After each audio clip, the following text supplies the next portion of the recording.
Before we pray, let's listen the Bible verse. A new commandment I give to you, that you love one another. Just as I have loved you, you also are to love one another. John 13 verse 34. Friends, our relationships are sacred. They are not random, accidental, or replaceable. They are handpicked by God and entrusted to us as divine gifts. The people in our lives, whether family, friends, spouses, children, mentors, or even co-workers, are not just figures who pass through our days. They are God's masterpieces, created in His own image, filled with purpose, and covered in His glory. When God places someone in your life, He's trusting you with something of immense value. You see, God doesn't give us things lightly. Every relationship has a divine intention behind it. Some people come into your life to walk beside you during a difficult season. Others are there to sharpen you, to challenge your character, and to help you grow spiritually. Some are lifelong companions, meant to journey with you through every chapter of your story. No matter the reason or the season, each person represents a piece of God's heart. That's why we should never treat people as ordinary or common. They're not just another face in the crowd. They're not just someone we have to put up with. Every soul carries the fingerprint of the Creator. And because of that, we must choose to honor the sacredness of our connections. Think about the way Jesus loved people. He didn't just tolerate them, He treasured them. He saw value in the outcasts, the broken, the rejected. He noticed the woman at the well. He forgave the woman caught in adultery. He had dinner with tax collectors. He wept with those who were grieving. His love was patient, kind, and filled with compassion. We are called to love in that same way. Not with convenience or conditional approval, but with intentionality, gentleness, and grace. To love as Jesus loved is to value people not for what they can do for us, but simply because they are children of God. So let me ask you, how are you handling the relationships God has entrusted to you? Are you nurturing them, protecting them, and speaking life over them? Or have you allowed familiarity, frustration, or fatigue to dull your sense of awe for the sacred? Because if we're honest, we all have moments where we let our guard down. Life gets stressful. Emotions run high. We speak before we think. And in those moments, we forget that our words carry weight. A careless comment, a sarcastic remark, a harsh criticism, these things can wound deeply.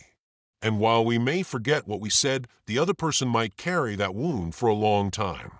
Scripture reminds us in Proverbs 18 verse 21 that death and life are in the power of the tongue. Our words either build people up or tear them down. They either encourage healing or reinforce pain. They either speak value or diminish worth. So let's be people who choose life. Let's use our words to build bridges, not walls. To fan the flame of someone's potential, not to snuff it out. Let's be intentional with our encouragement, generous with our affirmations, and quick to express gratitude. When you tell your spouse how much they mean to you, you're reinforcing the sacred. When you call your child a blessing, even when they've made a mistake, you're honoring God's handiwork. When you forgive a friend instead of holding a grudge, you're walking in divine love. And yes, there are times when we fail. There are moments when we mishandle what is sacred. Maybe you've spoken words you wish you could take back. Maybe you allowed anger to dominate a conversation. Maybe you let bitterness settle in your heart, and you withdrew from someone God wanted you to love more deeply. The good news is, God's mercy is greater than our mistakes. You may have broken a relationship. You may have caused pain or created distance where there used to be closeness. But God's grace has not run out. The Bible says in Lamentations 3 verses 22 to 23, because of the Lord's great love we are not consumed, for His compassions never fail. They are new every morning. Great is your faithfulness. That means today is a new opportunity to do better. It's a new chance to treat people the way they deserve to be treated, as sacred. So if you've messed up, don't stay stuck in shame. Take it to God. Let His forgiveness wash over you. And then take a step toward restoration. Humble yourself. Apologize sincerely. Choose to love again. God is in the business of restoration.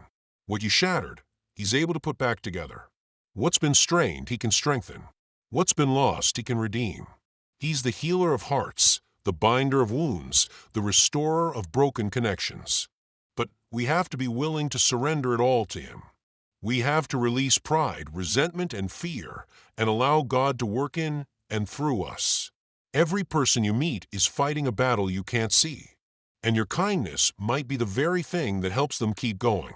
Your forgiveness might be the first grace they've received in a long time. Your patience might reflect God in a way they've never experienced before. So never underestimate the power of treating someone as sacred. Remember, God didn't just create people, He loves them fiercely. And He asks us to love them too. John 13:34 says, "A new command I give you, love one another. As I have loved you, so you must love one another." Not love them when they're easy to love, not love them when they agree with you, but love them as I have loved you, consistently, sacrificially, unconditionally. It's not always easy, but it's always worth it. Because when we love others as Jesus loves us, we're reflecting the very heart of God to the world. So today, choose to honor the sacred. See the people around you not as interruptions or burdens, but as blessings. Speak life, not criticism. Offer grace, not judgment. And trust that as you walk in love, God will do what only He can, heal what's broken, restore what's lost, and bless what's been surrendered to Him. Your relationships are not ordinary. They are sacred. Treat them as such. Let's pray together. Heavenly Father, I come before you with a humble heart, grateful, reflective, and in awe of your love. Thank you for the sacred relationships you've placed in my life. Thank you for the people I get to love, for the hearts I get to hold, and for the souls you've entrusted to my care. I know these relationships are not accidental. They are divine assignments, hand-picked by you for a holy purpose. Lord, help me to see people the way you see them. Help me to look beyond the surface, beyond the flaws and frustrations, and to recognize that every person carries your image. They are not common. They are not disposable. They are priceless gifts, masterpieces formed by your hands, created with purpose, beauty, and dignity. Forgive me, God, for the times I have forgotten how sacred people are. Forgive me for the moments I let my emotions speak louder than love. When I was quick to criticize and slow to show compassion. When I allowed stress or pride to cloud my judgment and I mishandled what you meant for good. Forgive me for speaking words that wounded instead of words that healed. Forgive me for withdrawing when I should have leaned in, for holding on to offense when I should have offered grace. Lord, I confess that sometimes I take people for granted. I assume they'll always be there. I assume they'll understand my silence, overlook my harshness, or recover from my neglect.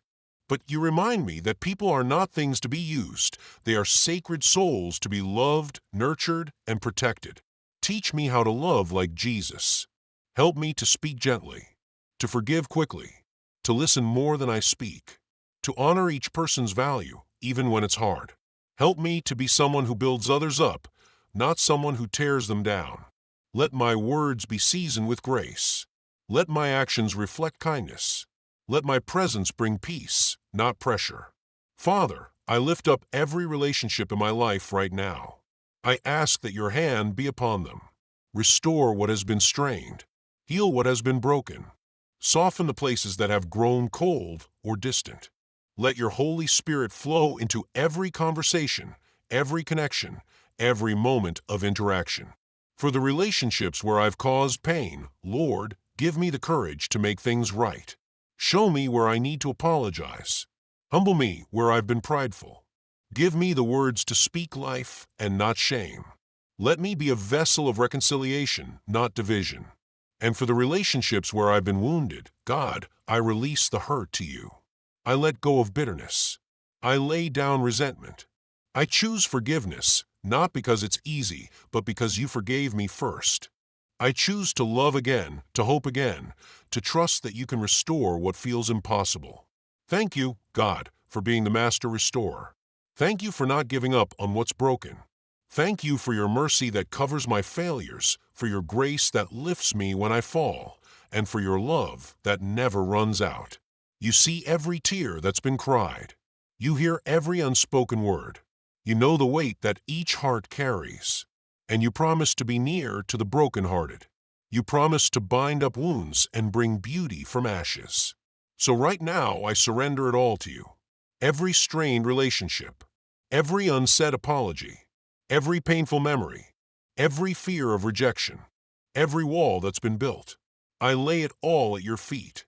You are the God who heals, the God who restores, the God who makes all things new. Help me to walk with more compassion, to pause before I speak, to cherish people more deeply, to serve selflessly, not out of duty, but out of love. Let my life be marked by honor for you and for the people you've placed in my life. Remind me daily that people are your most treasured creation, that loving them well is one of the highest callings, that when I care for others, I am honoring you. When I feel frustrated, let me be patient. When I feel hurt, let me respond in grace. When I feel unappreciated, let me love anyway. Not for approval, not for recognition, but because that's what Jesus would do. Lord, I want to be a reflection of your love in every relationship. In my family, my friendships, my marriage, my workplace, even with strangers, let them see your heart through my words and actions. I lift up those who are struggling in their relationships right now. For the parent and child who haven't spoken in months, bring healing. For the husband and wife who feel distant, restore connection. For the friends who've grown apart, rekindle trust. For those grieving the loss of a relationship, bring comfort and peace. You are the God who turns mourning into dancing, the God who breathes new life into dry places, the God who gives second chances and fresh starts. So I ask boldly, do what only you can do. Breathe on every relationship that feels lifeless. Shine your light in places that feel dark. Turn brokenness into beauty. Help us to never forget the weight of our words, the impact of our choices, the sacredness of the souls you've placed in our care. And when we fall short, as we all do, remind us that your grace is enough. Your love is constant. Your mercy is fresh every morning. What we've mishandled, you can mend. What we've lost, you can restore. So today, Father, I recommit my relationships to you. I ask for your guidance, your wisdom, your patience, and your love to flow through me. Make me a better listener, a better encourager, a better friend, a better partner, a better reflection of Christ. Thank you for the people I get to love. Thank you for the ones who stood by me, challenged me, and grown with me. Help me to never take them for granted. Help me to treasure each moment, speak each word with intention, and walk in the humility that comes from knowing every person is a divine creation. You are the God of relationship, the God of connection, the God who places the lonely in families and calls us to walk together in unity. So help me to honor you by honoring the people around me. In every relationship, let your love lead. Let your peace rule. Let your presence dwell. I trust you, Lord, to restore what's been broken, to heal what's been hurt, and to bring beauty out of the places where I fell short. I thank you in advance for the testimonies that will come, the relationships mended, the hearts softened, the love restored. All glory belongs to you. In Jesus' name I pray. Amen. So friends, if this prayer has blessed you, I invite you to subscribe to Today Blessed TV, where we share daily encouragement, powerful prayers, and uplifting words to strengthen your faith. Join our family of believers, and let's walk this sacred journey together, one day at a time. In Jesus' name we pray. Amen.